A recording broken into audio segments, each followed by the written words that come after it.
Hey guys, this is Grant here. I thought I would shoot a little video of some RGB SMT strips that I'm working on right now. This is for a boat with 13 cup holders. So I've laid out 13 strips of the LEDs.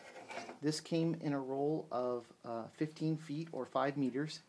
It's like 80 or 90 bucks for a roll of 15 feet. It comes with a cut point about every 2.5 inches.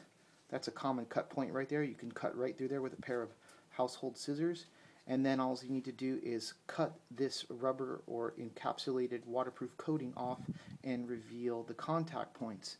Like I said, I have 13 cup holders. Here is the fixture that these rubber LEDs are going to fit in. They sort of simply bend around here, and the wire or pigtail sort of shoots out of this area right here. So with that said, we'll get started. This is the wire that I'm using. This is stranded 4 conductor 22 gauge. It seems to work really well for what I'm doing. I've tried some thinner gauge wires and I haven't had really good results. So the first thing I do is I tin or add solder to the wires. So simply just introduce a little bit of solder to each one of the wires. And what this does is it gives it a nice contact point. So when you introduce the solder to the contact point on here, the two just melt together and it's done. This one I've actually done, so let's start with the next one. So I'm using this fiberglass pen to clean the contacts. Once you remove the waterproof coating, there is a little bit of corrosion there or whatever, so you just kind of simply clean up the contact point with this fiberglass pen. It's got these fiberglass bristles here and it's adjustable. That's it. Then what I'm going to do is add a little bit of solder to each one of these contact points, just like this.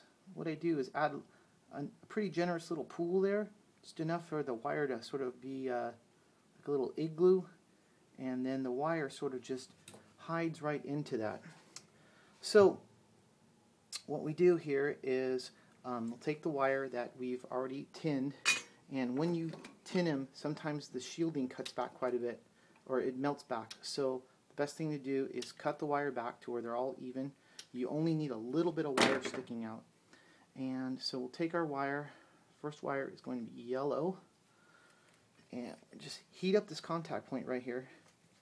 And then we'll introduce the solder to it. So it's nice and hot right now. You introduce the wire to it, let it cool. And notice how I introduce the wire right up to the shielding. And what that does is if this thing bends or the wires go left or right, they're not going to have a high probability of making contact with each other. So once again, heat the solder, introduce the wire, remove the heat, and it's dry. Last wire here is green. Sorry, second to last wire. Heat it up, drop it down, hold it, let it cool, it's done. Here's our last wire, which is ground.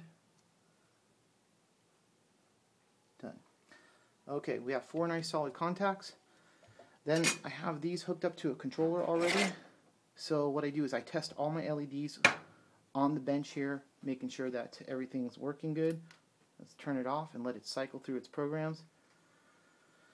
So it cycles through all its colors, and once it does, I know it's done. This is a great way to test all your RGBs, making sure that they're all lighting up and giving us the colors that they're supposed to. It's horrible just getting all these things dialed in and then putting them in fixture and realizing you don't have one color. So save yourself a lot of headache. Do all your testing and working on a bench, nice clean area where you're not bent over and you have all your tools right at you. You're not grasping for anything.